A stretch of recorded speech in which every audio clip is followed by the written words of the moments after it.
Assalomu alaykum. O'quvchini daromaddan o'tkazish uchun birinchi navbatda o'qituvchi o'zini mobil ilovasi orqali ro'yxatdan o'tib olishi kerak bo'ladi. Ya'ni login va parollari orqali o'zini profiliga kirib olish kerak bo'ladi.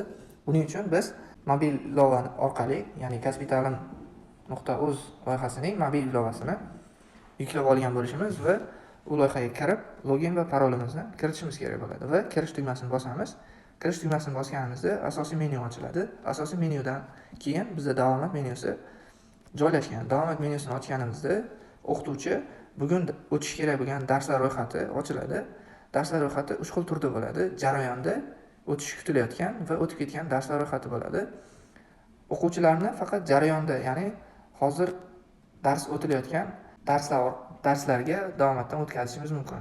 Ya'ni o'quvchilarni faqat jarayonda bo'lib turgan darslarga ro'yxatdan, o'quvchilarni faqat jarayondagi darslardan davomatdan o'tkazishimiz mumkin. Davomatdan o'tkazishimiz uchun darsni ustiga bosamiz. Ustiga bosganimizda o'quvchilar ro'yxati ko'rinadi, ya'ni o'sha kursda o'qiyotgan o'quvchilarning ro'yxati kelib chiqadi. O'quvchilarni ikki xil turda davomatdan o'tkazishimiz mumkin. Birinchisi QR kod orqali, ikkinchisi Face ID orqali. QR kod orqali davomatdan o'tkazish tizim bo'yicha eng optimal davomatdan o'tkazish hisoblanadi. QR kod orqali davomatdan o'tkazish uchun o'quvchilarni davomatdan o'tkazish degan birinchi tugmani bosiladi. Ya'ni QR kod belgisi bor tugma. Ustiga bosganimizda QR kod generatsiya bo'ladi. Bu QR kod o'quvchilarga ko'rsatiladi va ko'rsatilgan paytda o'quvchilar skaner qilish orqali o'zlarini davomatdan o'tkazishadi. Ikkinchi yo'li, o'quvchilarni har birini o'qituvchi o'zini ilovasidan turib yo'qlamadan o'tkazib chiqish imkoniyati mavjud. Uning uchun har bir o'quvchini pastida Face ID orqali o'tish degan tugma bor. O'sha tugma bosilgan paytda kamera ochiladi. Kamera ochilgan paytda o'quvchini yuziga to'g'rilash kerak bo'ladi. To'g'rilangan yuzni davomatdan o'tish tugmasini bosish orqali davomatdan o'tkazish imkoniyati mavjud bo'ladi. Va o'quvchi davomatdan o'tgandan so'ng xuddi shunaqa muvaffaqiyatli o'tdi degan oyna ochiladi va ushbu o'quvchi davomatdan o'tgan hisoblanadi.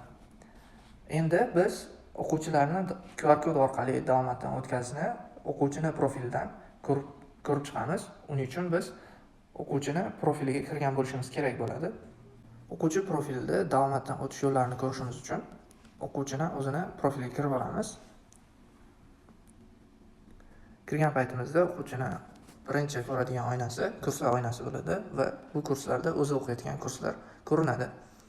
Kurslarda davomatdan o'tish uchun kurs ustiga bosiladi va kurslarda dars jadvallari ko'rinadi. Ya'ni bugungi dars jadvalimiz, bizda ushbu dars jadvalimiz bor. Ya'ni Python kursi orqali kirish mavzusida dars o'tilmoqda. Davomatdan o'tishda ikki xil yo'li bor. O'quvchi o'zi Face ID orqali davomatdan o'tishi mumkin.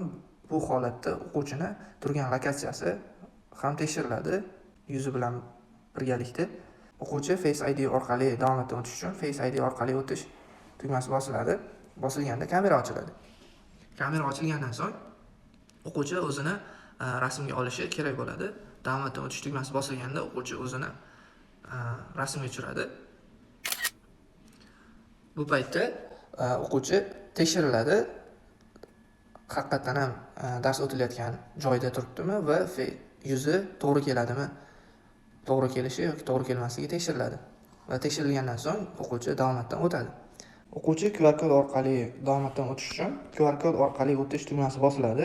Bu tugma qachon bosiladi? Ya'ni o'qituvchi dars o'tayotgan o'qituvchi o'zini profilidan kirib QR kod generatsiya qilgan paytda va o'quvchiga ko'rsatgan paytda o'quvchi QR kod orqali o'tish tugmasini bosadi va o'qituvchi ko'rsatgan QR kodni skaner qiladi. Buning uchun biz QR kod orqali o'tish tugmasini bosamiz va kamera ochiladi. Kamera ochilgan paytda biz skaner qilamiz va o'quvchi muvaffaqiyatli davomatdan o'tgan hisoblanadi.